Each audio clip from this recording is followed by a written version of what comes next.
하나님 말씀 보겠습니다. 요한계시록 2장 1절에서 7절까지 말씀입니다. 제가 봉독해 드리겠습니다. 에베소 교회의 사자에게 편지하라. 오른손에 있는 7뼈를 붙잡고 7 금촛대 사이를 거니시는 이가 이르시되 내가 내 행위와 수고와 내 인내를 알고 또 악한 자들을 용납하지 아니한 것과 자칭 사도라 하되 아닌 자들을 시험하여 그의 거짓된 것을 내가 드러낸 것과 또 내가 참고 내 이름을 위하여 견디고 게으르지 아니한 것을 아노라. 그러나 너를 책망할 것이 있나니 너의 처음 사랑을 버렸느니라. 그러므로 어디서 떨어졌는지를 생각하고 회개하여 처음 행위를 가지라. 만일 그리하지 아니하고 회개하지 아니하면 내가 내게 가서 내 촛대를 그 자리에서 옮기리라. 오직 내게 이것이 있으니 내가 니골라당의 행위를 미워하는도다. 나도 이것을 미워하노라. 귀 있는 자는 성령이 교회들에게 하시는 말씀을 들을지어다.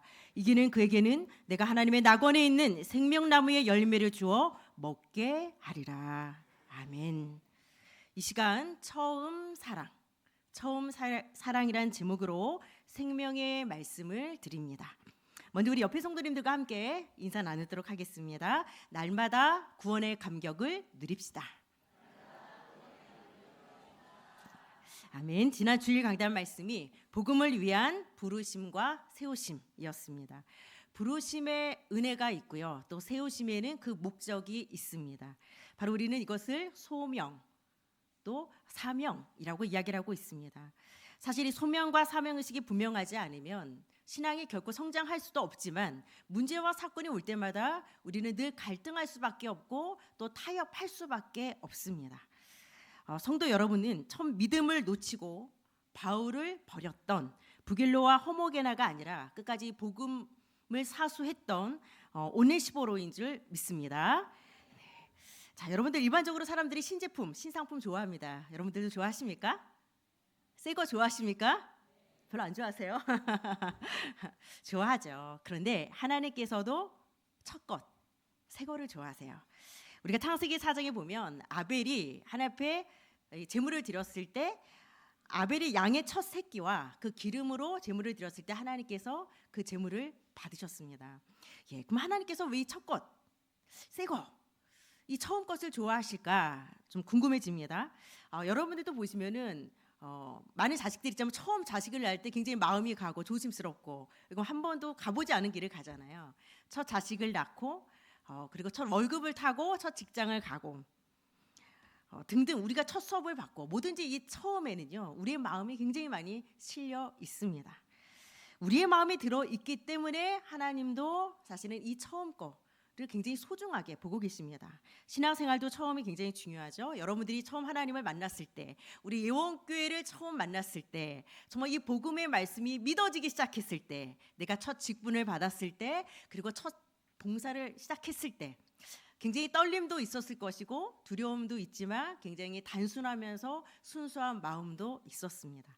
그런데 시간이 지나다 보면 굉장히 우리는 타성해졌고 익숙해지기 시작합니다. 익숙해지는 만큼 아무래도 기도 10번 할 거 5번 하게 되어지고요. 내 경험을 이제는 의지하게 되어집니다. 자, 그런 의미에서 오늘 본문은 처음 사랑을 회복하라라는 것을 말씀하고 있습니다. 특별히 요한계시록 자체는 사도 요한이 밤모섬에서 이제 환상 가운데 하나님의 놀라운 은혜를 체험합니다. 그러면서 당시 소아시아의 7 교회를 향하여서 주신 이 성령의 음성을 기록한 것이 바로 이 요한계시록입니다. 1세기에 세워진 이 소아시아의 7 교회들, 그 교회들은 칭찬과 책망을 받았습니다. 칭찬만 받은 교회가 있고요. 또 책망만 받은 교회가 있고 또 오늘 본문에 나오는 그 소아시아 7 교회 중에 가장 첫 번째로 등장하는 교회가 바로 에베소 교회. 에베소 교회는 칭찬도 받았지만 책망을 받기도 했습니다. 당시 에베소는 소아시아에 있어서는 제일 큰 항구 도시였습니다. 정치, 경제, 사회, 문화의 가장 중심지였기도 했고요. 또 고대 7대 불가사의 중에 하나다라고 말하는 아데미 신전이 있었습니다. 이 아데미 신전의 기둥이 120개의 기둥이 있었다라고 할 정도니까 굉장히 어마어마한 규모를 자랑했고 또 수천 명의 이 사제들이 그 안에서 굉장히 음행을 행하면서 죄악이 굉장히 관영했던 현장이 바로 에베소였던 것을 알 수 있습니다. 이처럼 영적으로도 육적으로도 타락했던 이 도시에 사도 바울을 통하여서 제3차 전도 여행이 진행되어지고 2년 3개월이라는 시간 동안 복음이 전파되어졌습니다. 성령의 능력으로 놀라운 부흥의 불길이 일어났고 바로 사도 바울과 함께 이 브리스가 부부가 에베소 교회를 개척하게 되어집니다. 이 에베소 교회에는요, 여러분 아볼로와 같은 굉장히 놀라운 이 언변가도 있었고, 그리고 디모데, 우리가 계속해서 지금 이 디모데후서 전후서 주일 강단을 받고 있습니다. 에베소 교회를 담임하고 있는 그야말로 디모데가 또 목회했던 현장이기도 합니다. 이처럼 굉장히 좋은 일꾼들이 많이 있었던 교회입니다. 그래서 이 예루살렘과 또 안디옥에 이어서 우리는 에베소를 말할 때 바로 제3의 이 선교지, 기독교의 중심지고 복음의 이 전초기지다라고 이야기를 했을 정도입니다. 그런데 에베소 교회가 세워진 지 40여 년이 지나면서 조금씩 교인들의 신앙 열정이 식기 시작합니다. 하나님에 대한 설레임도 사라지기 시작합니다. 그러면서 오늘 본문의 에베소 교회가 칭찬과 책망을 받게 되어집니다. 오늘 본문 말씀을 통해서 여러분들의 지금 신앙의 온도를 한번 점검해 보시기를 바랍니다. 그래서 갈렙처럼 처음 사랑을 여러분 간직해서 하나님께서 우리에게 언약으로 주신 약속의 땅을 차지하는 언약적 도전이 있으시기를 주님의 이름으로 축복합니다. 첫 번째로 처음 사랑을 버린 삶입니다. 오늘 1절 말씀에 보면 에베소 교회의 사자에게 편지하라. 오른손에 있는 7뼈를 붙잡고 7 금촛대 사이를 거니시는 이가 이르시되, 에베소 교회에 나타난 바로 예수 그리스도의 모습을 이야기하고 있습니다. 오른손에 7뼈를 딱 붙잡으시고 7 금촛대 사이로 다니신다는 겁니다. 우리가 계시록 1장 20절 하반절에 보면 7뼈는 7 교회의 사자를 의미하고 있고요, 7 촛대는 7 교회를 이야기하고 있습니다. 7별, 주의 사자, 주의 종을 말하고 7 금촛대, 교회를 말하고 있습니다. 촛대 하면은 당연히 불을 피고 있죠. 따라서 교회의 사명은 바꿔 빛과 소금의 사명을 감당하듯이 빛을 비추는 사명을 감당하는 바로 교회를 상징하고 있는 겁니다. 이처럼 예수님께서는 주의 사자들을 붙잡고 계시고 모든 교회들을 다스리고 통치하시는 주인이 되시는 것입니다. 구약시대 우리가 성막 안에 성소를 간혹 이야기하고 있습니다. 그 안에도 7 금촛대가 있었고요, 7 금촛대에는 불이 24시간 켜 있었습니다. 이것은 바로 교회와 또 성전된 우리 성도 여러분들의 심령 가운데 늘 성령의 불이 타 올라야 된다는 것을 의미하고 있습니다. 오순절 성령의 강림으로 말미암아 초대교회가 탄생을 했습니다. 2000년 기독 역사 가운데 하나님은 교회를 통하여서 일하셨고 또 지금 이 시대도 교회를 통하여서 하나님의 뜻을 나타내고 있습니다. 교회를 떠난 어떤 모임, 교회를 떠난 어떤 운동도 사실은 다 사라지게 되어 있습니다. 역사 가운데 살아남지 못했고 오직 교회만이 하나님께서 축복의 통로로 이 시대의 구원의 방주로 교회를 사용하고 계시는 것입니다. 그런 의미에서 우리 예원교회, 예수님이 원하시는 교회, 제가 또 세가족 사역을 같이 대교구 사역과 병행하다 보니까 늘 교회를 소개할 때 이야기합니다. 이름값 하는 교회, 사람에게 인정받고 사람에게 좋은 교회도 중요하지만 예수님이 원하시는 교회, 예수님의 뜻을 이뤄나가는 교회, 거기에 도구로 쓰임받는 교회야말로 가장 좋은 교회인 줄 믿습니다. 하나님께서는 교회가 비록 좀 불완전하고 부족하다 하더라도 주님의 피값을 주고 산 이 교회를 통하여서 지금도 일하시고 계십니다. 그래서 우리는 이 교회의 예수님이 교회가 예수님의 몸이고 교회의 머리는 예수님이다라고 이야기를 하고 있습니다. 우리 성도 여러분들의 신앙도 어느 신앙이 가장 성경적이냐? 교회 중심의 신앙, 말씀 중심의 신앙, 예배 중심의 신앙이 가장 성경적인 신앙이 되는 것입니다. 이어서 에베소 교회를 향한 예수님의 칭찬이 오늘 2절 3절에 나오고 있습니다. 내가 내 행위와 수고와 내 인내를 알고 또 악한 자들을 용납하지 아니한 것과 자칭 사도라 하되 아닌 자들을 시험하여 그의 거짓된 것을 내가 드러낸 것과 또 내가 참고 내 이름을 위하여 견디고 게으르지 아니한 것을 아노라. 하나님께서는 에베소 교회의 인내와 수고를 내가 알고 있다라는 것입니다. 여러분, 이방 도시 에베소 지역에 복음을 전파했을 때는 참 많은 고초와 고난이 당연히 있었을 것입니다. 그럼에도 불구하고 그것을 끝까지 인내하였기 때문에 지금 칭찬을 받고 있습니다. 그리고 본문 6절을 보도록 하겠습니다. 오직 내게 이것이 있으니 내가 니골라당의 행위를 미워하는도다. 나도 이것을 미워하노라. 니골라당, 우리가 초대교회 시대의 이단입니다. 이단. 니골라 하면 여러분 좀 익숙하죠? 초대교회 7 집사 중에 한 명의 이름이 바로 이 니골라였습니다. 사실 이 니골라 집사가 그 당시 영지주의의 영향을 받기 시작해서 영혼만 구원받고 우리의 육신은 구원받지 못했다라는 이 영주주의 사상을 교회 안에 퍼뜨리기 시작하면서 교회 안에 믿음이 연약한 성도들의 신앙이 흔들려 버리게 되었습니다. 그래서 에베소 교회는 니골라당의 행위를 미워하면서 악한 사람들에 대해서 엄중하게 그들을 배척한 것입니다. 굉장히 잘한 거죠. 그런데 이러한 예수님의 칭찬에 이어서 이제 4절에 보면 예수님의 책망이 나오기 시작합니다. 오늘 본문 4절에 보면 그러나 너를 책망할 것이 있나니 너의 처음 사랑을 버렸느니라. 에베소 교회 지금까지 쭉 보시면 여러분 겉보기에는 전혀 문제가 없어 보입니다. 거짓 교사들을 분별하려다 보니까 사실 서로를 못 믿는 겁니다. 우리로 치면은 저 사람 혹시 신천지 아냐? 막 이렇게 의심하듯이 거짓 교사를 분별해 내려보니까 형제들끼리 의심을 하다 보니 점점점 이 부분이 하나님과의 수직적인 사랑도 식어버리고 또 성도들 간의 수평적인 사랑도 식어버리게 됐습니다. 그래서 우리가 이 처음 사랑을 버렸다라고 했을 때 이 버렸다라는 의미 자체는 완전히 처음 사랑과 단절돼 버린 상태. 그래서 생명력 없는 이런 형식적인 신앙생활로 들어간 것입니다. 우리가 목욕물 버리다가 아기까지 버린다는 이야기 아시죠, 여러분? 목욕물 버리다 아기를 버려요.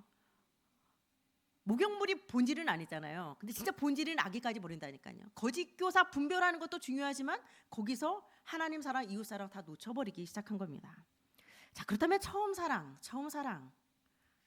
오늘 본문 제목, 이 설교 제목이 처음 사랑이다 보니까 오늘 무슨 설교하시겠다 이게 이미 다 뾰롱이 나버렸어요. 그래서 저 보는 분마다 목사님 처음 사랑 회복하겠습니다 이러시더라고요. 이러면 좀 재미없죠. 좀 궁금하면서 좀 반전이 일어나야 되는데 오늘 별로 반전이 일어날 것 같지는 않습니다. 참 신기하게도 우리가 이 첫사랑들은 못 잊어요. 그죠? 이 첫사랑을 그리워하고 마음판에 새기는데 하나님과의 이 처음 사랑은 너무 쉽게 잃어버리는 것입니다. 우리가 예수님을 믿었을 때의 설레임이 있고 감격과 열정이 있습니다. 수직적으로는 하나님의 사랑, 수평적으로는 이웃 사랑을 말하고 있습니다. 세월이 어느덧 지나다 보면 교회의 본질을 또 잃어버리는 경우들이 있고 또 처음 사랑을 잊어버렸기 때문에 예수님은 이것을 변질로 보신 것입니다. 아담과 하와가 변질되죠. 하나님이 주신 선악과 언약을 이것을 따먹었다는 것은 선악과 범죄로 변질이 된 겁니다. 하나님이 주신 그 처음 사랑을 다 잃어버리고 내어 쫓김을 당하게 되었습니다.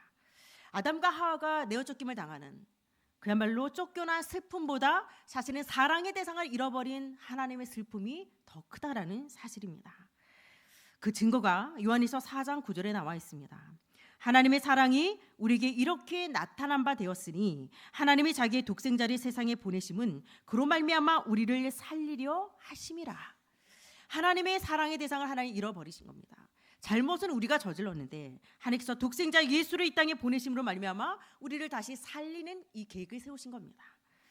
요한복음 3장 16절 말씀인 거죠. 독생자 예수 그리스도를 인간을 위한 속죄 제물로 죽기까지 우리를 사랑한 그 증표를 이 말씀으로 보여주고 있는 겁니다. 자, 성도 여러분들도 처음 사랑이 있으신 줄 압니다. 나 같은 죄인을 구원하신 하나님의 사랑에 너무 감사해서 우리가 참 눈물을 흘린 적도 많이 있고요. 또 실제로 이제 세가족 사역을 하다 보면 뭐가 뭔지 잘 모르겠는데 말씀 드는데 그렇게 눈물이 많이 쏟아져요 라고 말씀하시는 분들이 꽤 많이 있으십니다. 우리가 처음 은혜 받았을 때 또 처음 사명 받을 때 너무 감격스럽고 저 역시 그랬습니다. 저 역시 벌써 목사 안수를 받은 지 17년, 18년째가 돼가는데 처음에는 제가 어떻게 나 같은 사람이 목사가 될 수 있을까? 제 입에 목사라는 말을 담는 것 자체가 용납이 안 되는 거예요. 그래서 어디다가 제가 이렇게 신방 전화를 하거나 연락을 할 때도 안녕하세요 최수정 목사입니다 이래 되는데 안수 받자마자 목사가 제 입에서 안 나오는 거예요. 안녕하세요 최수정입니다. 목사가 없어. 목사가 없어. 그럼 제가 너무 저를 봤을 때 너무 부족한 거예요. 목사 연수밖에 한 일주일 전에는요, 아주 이때는요 마음이 막 소용돌이 칩니다. 그래서 하나님의 콜링에 대한 의심이 아니라 너무 제가 부족한 걸 알기 때문에. 근데 이제 취소가 안 되잖아요. 이제 우리 다음 세대들이 그랬어요. 목사는 목 잡힌 사람이라고 저한테 풀이를 해줬거든요. 야, 이거 목 잡히면 야, 이거 빼도 박도 못하. 야, 이거 내가 이거 할 수 있겠어? 이런 마음이 전체 인생을 걸어버리는 부분이잖아요. 참 많은 생각을 하게 됐었지만 지금까지 사실은 단 한 번도 저는 후회하지 않습니다. 이 자리에 서 있는 것도 기적이고, 제가 이렇게 말씀을 전할 수 있는 자리, 복음을 전할 수 있는 그런 인생, 한 번뿐인 인생을 이렇게 가치 있게 산다는 건 정말 가슴 떨리는 일입니다. 예수에게 미쳤다고 여러분들이 수군대도 부끄럽지 않았던 적이 있고, 부요하지 않은데 마음은 가난하지 않아요. 예, 마음은 늘 부요해요. 그리고 드려도 아깝지 않고, 내가 조금이라도 하나님 나라에 이렇게 헌신하고 쓰임 받을 수 있다는 것 자체가 너무도 영광이고, 그런 설렘과 열정과 감격이 우리에게 있었습니다. 저 역시 사역을 하면서 느꼈던 건, 사랑이라는 단어를 좀 붙잡았던 이유가, 사실은 강단에서는 좀 카리스마 있게 우리가 말씀 전할 수 있습니다. 정확하게 복음을 선포하지만 내려와서는 정말 같은 사람 맞아? 싶을 정도로 정말 하나님의 사랑을 제 심장에 이식하고 싶었던 욕심이 늘 있었습니다. 아마 여러분들 중에는 지금 그런 처음 사랑을 경험하고 계시는 시간표에 있는 분도 계실 것이고, 아직 그 시간표 안 왔어요 라시는 분도 있을 것이고, 그 시간을 제가 지나서 놓치고 있습니다 라시는 분도 계실 겁니다. 사실 이 부분은 하나님의 전적인 은혜가 필요한 부분이고요. 내가 간절히 찾는 자를 만나주신다고 약속하셨거든요. 여러분 안에 그 욕심을 좀 품으셔야 됩니다. 그리고 하나님이 그 갈망하는 자에게 정말 언제 이슬비처럼 내가 젖을지 몰라요. 언제 소낙비와 같은 은혜를 부어줄지 모르기 때문에 우리가 늘 그 갈망하는 마음을 갖고 있을 때 하나님 그 은혜를 부어주시게 되어 있습니다. 뭐 은혜 주시든 말든, 뭐 사랑하든 말든, 뭐 주시면 감사하고 안 줘도 감사하고, 요 정도 마음은 주실 이유가 별로 없는 겁니다. 자, 고린도전서 13장을 우리는 사랑장이라고 말합니다. 사랑이 없으면 우리가 예언하는 능력이 있고 설사 지식이 있고 믿음이 있고 구제를 한다 하더라도 아무 소용이 없다라는 겁니다. 습관대로 몸을 움직여서 봉사합니다. 헌금도 하고 사역도 하고 있습니다. 그러나 내 영혼에 참된 감흥이 일어나지 않는다면 사실은 가장 많이 실컷 헌신하고도 가장 불행한 사람이 될 것입니다. 사랑은 하나님의 속성이고, 또 하나님의 구원의 역사는 바로 이 십자가의 사랑으로 완성되었기 때문에 이 사랑이라는 부분은 굉장히 중요한 것입니다. 우리가 참 신기하게도 사람 때문에 시험 들고 사람 때문에 마음이 딱 상하면 뭐부터 안 되죠? 나 교회 안 가. 왜 그런지 모르겠어요. 신기하죠. 마음이 상해, 물론 이런 마음으로 하나님 앞에 예배드릴 수 없어라는 미안함 때문에 그럴 수 있지만 차라리 그 미안함 갖고 나오시는 게 낫다니까요. 제가 새가족분들한테 보면요, 어느 분들이 이뻐 보이는지 아세요? 술 먹고 오셨는데 술 냄새 풍기면서 사주교육에 앉아 계신 분들 너무 사랑스러웠어요. 나 술 먹었어요 냄새 풍기시고 여기 머리 쫙 갈라져 계셔요. 그리고 막 담배 냄새 풍기세요. 그래도 감사한 거예요. 꾸벅꾸벅 졸아도 뒤에 전에 와서 조는 분들이 이쁘시다니까요. 우리의 연약함이 그대로 있어도 사실 그 연약함을 하나님 앞에 쏟아놓을 때 하나님 기뻐하시거든요. 근데 우리가 사실은 하나님의 실컷 싸우고 기분 상하면 시험에 들면 제일 먼저 예배드리기 싫고 교회 나가기 싫고, 이건 굉장히 사실은 정말 속는 부분이죠. 오늘 본문에 보면 처음 사랑을 저버린 것을 하나님이 가장 심각하게 이야기한 이유가 있습니다. 여러분들은, 이 교회는 그리스도의 신부입니다. 신부. 그리고 우리는 예수님을 그리스도의 신랑 삼아서 우리는 그리스도의 신부로 지금 살아가고 있습니다. 신부가 신랑을 더 이상 사랑하지 않아요. 그 영적 간음을 시작했어요. 그는 교회가 그렇다면 교회는 교회로서의 본질을 놓쳐버린 것이고, 교회로서의 역할을 성실하게 충성되게 이행할 수 없는 겁니다. 내가 저 사람과 결혼하겠어, 너무 좋아, 그 사람에게 받던 결혼을 결정할 수밖에 없었던 장점이 살다 보니 이혼할 수밖에 없는 단점이 돼버리는 거예요. 그게 너무 좋아서 결혼을 했는데 나중에는 그게 너무 싫은 거예요. 그 사람을 바라보는 관점이 바뀌어지고, 그러다 보니까 이 관점이 다 틀어지기 시작하는 것입니다. 그래서 우리는 영적인 균형 굉장히 중요합니다. 제가 아까 아기 그쵸? 목욕물 버리다가 아기 버린다고 얘기한 것처럼 우리는 영적인 균형이 굉장히 중요합니다. 내가 주의 일에 너무 바쁘고 집중하느라고 정작 주님을께 집중할 시간이 없습니다. 아마 많은 사역자들이 또 우리 교육자들이 이런 오류를 범할 수 있습니다. 진리를 말하지만 내가 그것을 사랑으로 그 진리를 말하지 않는다면 그것은 더 이상 진리가 아닌 거죠. 내가 아무리 맞는 말을 하더라도 그 맞는 말 때문에 상대가 아파하고 시험 든다면 그것은 더 이상 맞는 말이 아니라는 것입니다. 우리가 비판 좋습니다. 그러나 비판하다 보면 우리의 머리는 차가워지고 가슴은 더 식어버릴 겁니다. 죄가 문으로 들어와서 사랑이 창문으로 나간다는 말이 있습니다. 우리가 전도 구제도 열심히 하지만 죽으면 죽으리라 열심히 싸우기도 한다는 거죠. 참 아이러니하게도 이 양면이 사실은 맞는 것 같지만 거짓 교사를 구별하기 위해서 결국은 서로의 형제를 의심할 수밖에 없는 상황이 에베소 교회의 상황이었던 것을 볼 수 있습니다.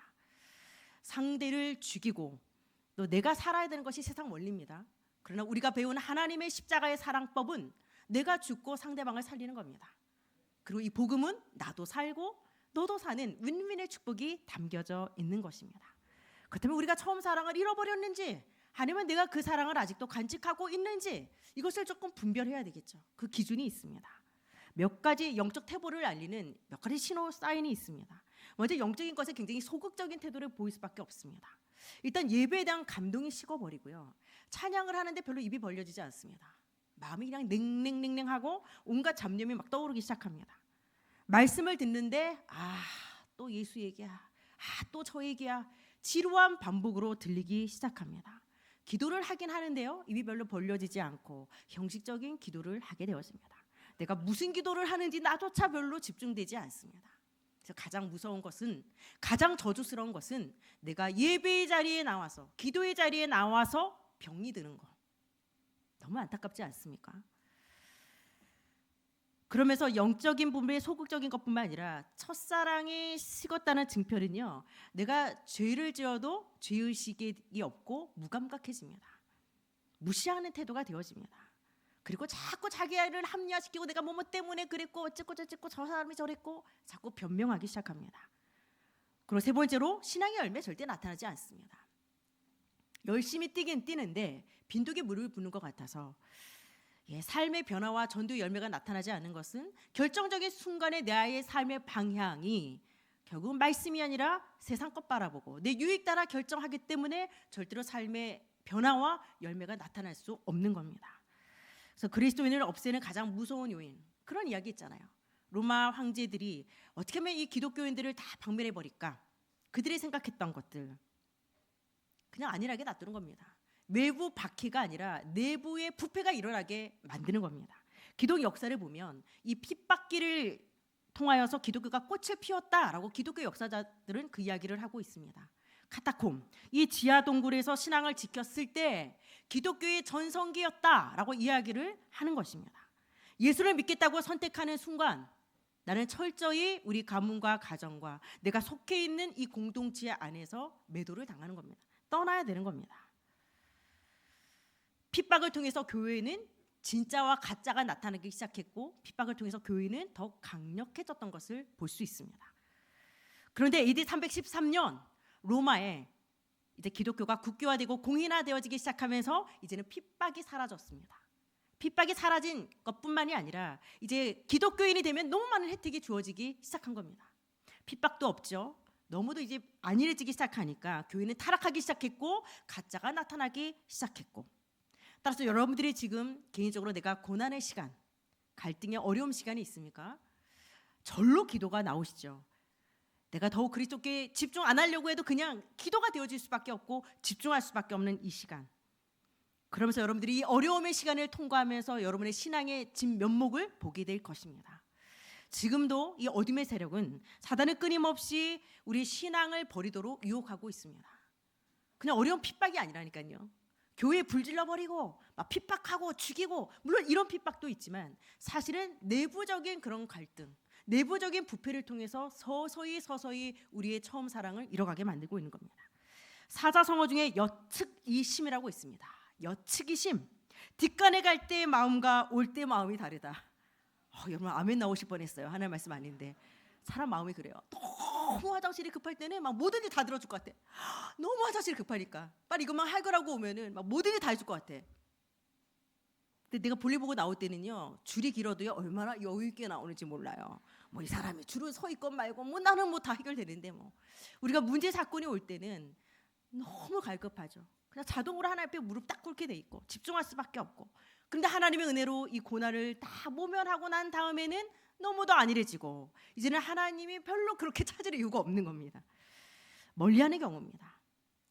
여러분들은 어떤 경우에도 끝까지 변질되지 않고 끝까지 이 처음 사랑을 사수하시기를 바랍니다. 특별히 제가 이 목사 안수를 받으면서 붙잡았던 단어가 변질되지 말자라는 부분이었습니다. 어느 권사님이 저를 주차장에 세워놓고 한 20-30분 동안 저에게 간곡히 부탁한다고, 목사님 되면 절대 변질되지 말라는 이야기를 하셨는데, 저는 그때 하나님의 음성으로 그 이야기를 들었습니다. 사실 변질되고 싶은 사람은 아무도 없죠. 그러나 환경과 상황에 따라서 나도 모르게 사실은 서서히 우리는 처음 사랑을 잃어가게 되어 있습니다. 저희 할아버지가 사실은 제가 그때 목사 안수를 받으면서 그때 유일하게 이제 여자 목사 혼자였기 때문에 홍일점으로 그때 제가 이 감사 인사를 하는 자리가 있었을 때 제가 변질되지 않는 거 얘기하면서 그날 그 가족 예배를 드리면서 가족들끼리 했던 이야기, 할아버지 이야기를 그때 했었거든요. 할아버지께서 이제 교직에 계시면서 6.25 때 사실은 피신하지 않으셨어요. 그리고 학교를 지키셨고 모든 학교의 중요한 교족부들을 다 땅에 묻고 나중에 도끼와 이 창으로 순직당하셨거든요. 물론 이제 순교를 당한 건 아니었죠. 그러나 그 순직당한 거를 아침에 같이 얘기하면서 저희 가족들끼리 얘기했던 것들이 정말 변질되지 않는 것들, 우리가 이것을 사수해야 되는, 복음을 사수해야 될 여러 이유들을 얘기하면서 그때 제가 그 단에 올라가서 변질되지 않는 주의 종이 되겠습니다라는 것을 공포를 했습니다. 왜? 공포를 해야지 제가 늘 그 초심으로 돌아갈 것 같아서. 하나님께서 우리에게 바른 말, 아름다운 복음을 여러분들에게 의탁하셨습니다. 결정적인 순간에 우리는 바울을 버리고 떠났던 자들을 이번 강단을 통해 확인했습니다. 디모데후서 4장 10절에도 대마는 이 세상을 사랑해서 바울을 버리고 데살로니가로 갔습니다. 그레스게는 갈라디아로 가고 디도는 달마디아로 갔습니다. 여러분, 이들은 지금 불신자 얘기를 하는 것이 아닙니다. 이들도 바울을 사랑했고 복음을 알았던 자들이고 열심을 다해 수고했던 자들이고 인내했던 자들이고, 그러나 결정적인 순간 복음보다는 내 유익 따라 환경 따라 세상으로 가버린 것입니다. 이것은 대마의 이야기가 아니라 우리의 이야기도 될 수 있습니다. 그래서 마지막 때 끝까지 예수님은 믿음 있는 자를 찾으시는 것입니다. 환승 여인네처럼 우리는 사랑의 대상을 그냥 바꿔 다 버리는 겁니다. 그것이 하나님보다 더 사랑하는 물질일 수도 있고 내 자식놈일 수도 있고 내 가정과 명예일 수도 있고 권세일 수도 있고 쾌락일 수도 있고, 당장 나에게 그것이 손익이 된다면 가감히 복음을 버릴 수 있는 그 변질은요, 여러분 그 상황이 돼보지 않으면 아무도 사실은 모르는 겁니다. 예언의 성도 여러분들은 끝까지 복음을 부끄러워하지 않고 끝까지 처음 사랑을 붙잡고 변질되지 않은 믿음으로 승리하시기를 주님의 이름으로 축복합니다. 두 번째로 처음 사랑을 회복하는 삶입니다. 오늘 5절 말씀에 보면 그러므로 어디서 떨어졌는지를 생각하고 회개하여 처음 행위를 가지라. 만일 그리하지 아니하고 회개하지 아니하면 내가 내게 가서 내 촛대를 그 자리에서 옮기리라. 오늘 본문 이 5절 전반절에 보면 네가 처음으로 나를 사랑했던 그 시절을 한번 돌이켜봐. 어디서 떨어졌는지, 어디서부터 너의 열심이 식기 시작했는지, 어디서부터 너의 이 감사가 사라지기 시작했는지 한번 살펴봐. 그리고 회개하고 다시 그 처음 행위로 돌아가. 이것을 지금 이야기하고 있는 겁니다. 만일 처음 사랑을 회복하지 못하면 5절 하반절에 나와 있습니다. 만일 그리하지 아니하고 회개하지 아니하면 내가 내게 가서 내 촛대를 그 자리에서 옮기리라. 촛대를 옮긴다라는 거, 이것은 교회가 없어지고 그 도시 자체가 완전히 황폐화될 것을 의미하고 있습니다. 교회가 교회로서의 본질과 그 목적대로 쓰임받지 못한다면 사실은 그 존재의 이유가 없는 거죠. 한때 왕성했던 이 에베소 교회는 그 터와 골조만 현재 남아있고 역사 속에 사라져 버렸습니다. 그리고 정치, 경제, 문화의 중심지였던 에베소 도시도 사라져 버렸습니다. 이것은 바로 하나님의 이 예수님의 경고를 그들이 받아들이지 않은, 그래서 촛대를 옮겨버린 결과 그대로 나타나 버린 겁니다. 여러분, 찰스 스펄전 목사님 굉장히 유명하죠. 메트로폴리탄 타버나클이라는 교회를 이 영국에 세웠습니다. 10,000명 정도의 성도들이 있었는데 제가 최근에 어떤 자료를 보니까 이제는 성도들이 없어요. 거의 다 떠나고 없어. 그러다 보니까 교회는 너무 커. 난방비가 너무 많이 나와. 그러니까 교회 칸을 다 막아가지고요. 한 칸만 예배당으로 쓴다는 거를 제가 기사를 본 적이 있습니다. 미국도 해마다 3,500개, 4,000개의 교회가 사라지고 있습니다. 한국 교회도 사실은 흔들리고 있습니다. 그다음에 우리가 여기서 뭘 생각해야 되냐? 여러분들에게 있어서 모든 문제의 근본적인 원인을 우리는 다른 데서 찾는 것이 아닙니다. 모든 근본적인 원인은 하나님과의 관계를 점검해야 된다라는 것입니다. 모든 문제의 해답은 여러분들이 원점은 하나님께로 빨리 돌아가는 거, 하나님과의 관계를 점검하는 거. 그래서 오늘 굉장히 중요한 3가지 동사가 나오고 있습니다. 생각하라, 회개하라, 처음 행위를 가지라. 이것이 처음 사랑을 회복하는 방법을 3단계로 우리에게 알려주고 있는 겁니다. 생각하라는 겁니다. 너가 떨어졌던 그 실패했던 지점, 죄의 원인을 한번 살펴봐. 예레미야 2장 2절에 보면 네 신혼 때의 사랑을 기억하라고 나와 있습니다. 네 신혼 때의 사랑을 기억하래요. 참고로 예레미야 6장 16절에 보면 옛적 길, 그 선한 길이 어디인지 알아보고 그리로 가라. 너희 심령이 평강을 얻으리라. 근데 그들이 대답을 해요. 우리는 그리로 가지 않겠노라. 옛적 그 선한 길로 한번 가. 그럼 너네가 살아 라고 하는데 우리는 그 길로 가지 않겠다라는 겁니다. 내가 처음 사랑을 언제부터 잃어버리기 시작했지?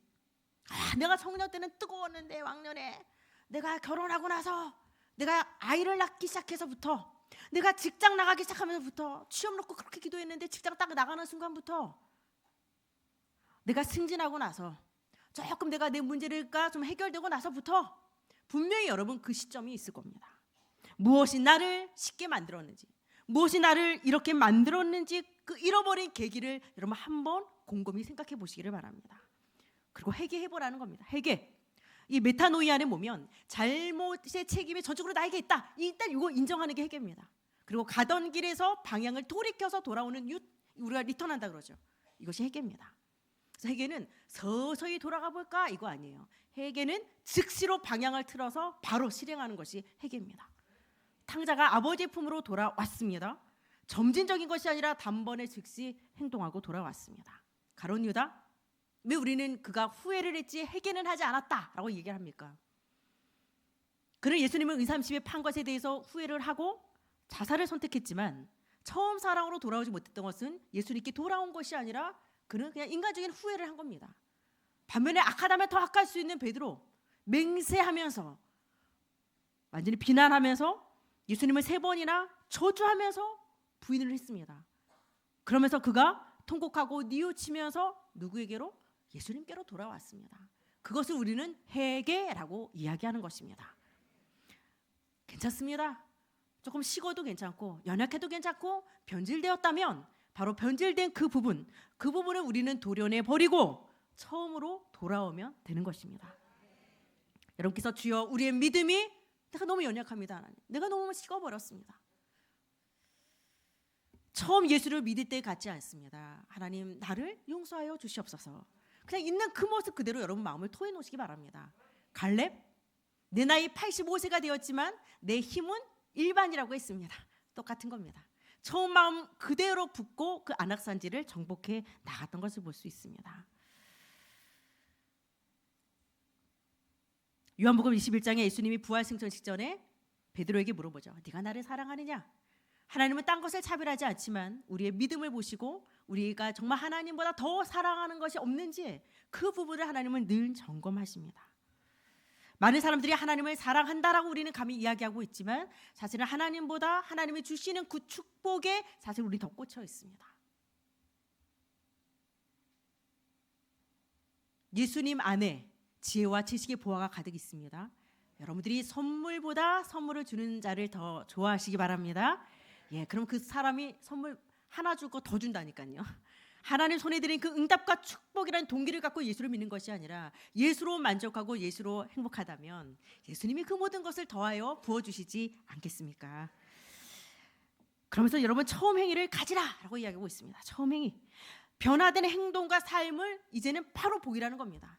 회개만 하고 있지 말고 생각만 하고 있지 말고 이제는 행동으로 옮겨서 당연히 너가 있어야 될 그 자리로 옮겨오라는 겁니다. 처음 은혜가 시작됐던 그 자리로 오라는 것입니다. 창세기 35장에 베델, 야곱의 위기 때 하나님 앞에 무릎 꿇었던 곳, 하나님을 사실적으로 체험하고 만났던 곳, 하나님이 주시는 그 축복을 내가 받았던 곳. 근데 살만하니까 이 야곱에게서는 최고의 성지가, 절대 잊어서는 안 되는 성지가 베델인데 그 성지 잊어버리거든요. 살만하니까 하나님이 다시 베델로 올라오라고 이야기하고 있습니다. 우리 성도 여러분께서 다시 한번 예배와 또 말씀과 기도가 선포되어지는 이 베델의 자리로 날마다 나아오시기를 바랍니다. 그래서 오늘 정리하면 3R의 법칙이 나옵니다. 3R의 법칙이 뭐냐? R이 스펠링 R이 3번 나오거든. Remember, 기억하라는 것입니다. 기억해라. 그리고 리펜트가 무엇입니까? 회개하라. 회개하라. 리핏. 처음 행위를 어떻게 해라? 반복하라는 것입니다. 그래서 본문 7절부터는 예수님의 권면에 대하여서 승리하는 자에게 주시는 약속이 나와 있습니다. 본문 7절 말씀에 보면 귀 있는 자는 성령이 교회들에게 하시는 말씀을 들을지어다. 이기는 그에게 내가 하나님의 낙원에 있는 생명나무의 열매를 주어 먹게 하리라. 귀 있는 자는 성령이 교회들에게 하시는 말씀을 들을지어다. 이건 뭐죠? 예수님께서 이 땅에서 지상 사역을 하실 때 반복해서 내려주신 명령입니다.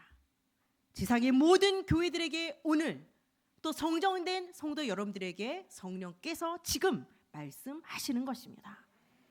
뭘 듣습니까? 말씀을 들으라는 겁니다. 이기는 자, 예수님의 권면대로 행해서 승리하는 자에게 내가 복을 주겠다는 것입니다. 그것이 하나님의 낙원, 바로 천국, 하나님의 나라의 축복. 그러면서 생명나무의 열매를 주어서 먹게 하겠다. 그러니까 창세기 2장 17절의 선악과의 언약은 먹지 말라는 것입니다. 그것을 먹는 날에는 반드시 죽는다라는 것입니다. 근데 생명나무의 열매는 주어서 먹게 하겠다는 것입니다.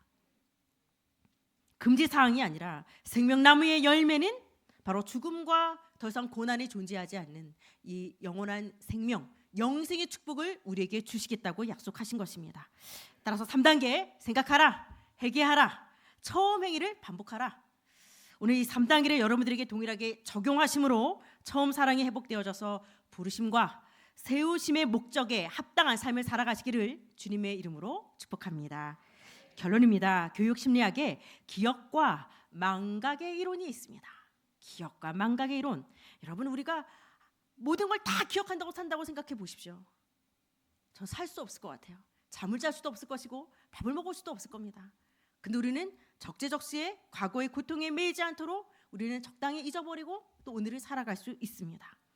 하나님도 망각하신다는 내용이 이사야 43장 25절에 나옵니다. 나는 나를 위하여 내 허물을 도말하는 자니 내 죄를 기억하지 아니하리라. 하나님은 우리의 죄를 기억하지 않을 테니까 너도 죄의식에 잡혀서 비오시 열등감에 찌들이지 마. 그거 기억하지 말라는 것입니다. 그리스도 안에서 이전 것은 지나갔고 여러분들은 새로운 피조물이 된 것입니다. 그렇다면 내가 망각해야 될 것과 기억해야 될 것을 잘 분별하셔야 되겠죠. 근데 우리는 정작 기억해야 되는 하나님의 처음 사랑, 이 은혜는 잊어버리고 은혜는 물의 세계에서 흘려보내요. 원수는 돌의 세계에서 막 이를 드득 깔면서 잠을 못 잡니다. 그러면서 이미 해결된 부분에 대해서는 의심하고 그것을 믿지 않지는 않습니까? 오늘 본문에서 말씀하신 예수님의 칭찬이 나오고 예수님의 책망과 또 예수님의 권면과 또 승리하는 자에게 주시는 약속이 기록되어 있습니다. 바로 처음 사랑을 회복할 수 있는 모든 방법들을 우리에게 제시하고 있는 것입니다. 여러분들이 처음 사랑을 날마다 기억하시고 또 삶의 현장에 또 가장 많이 누리시고 또 이 사랑을 그대로 현장에 전달하는 그리스도의 제자로 넉넉히 승리해 나가시기를 주님의 이름으로 축복합니다.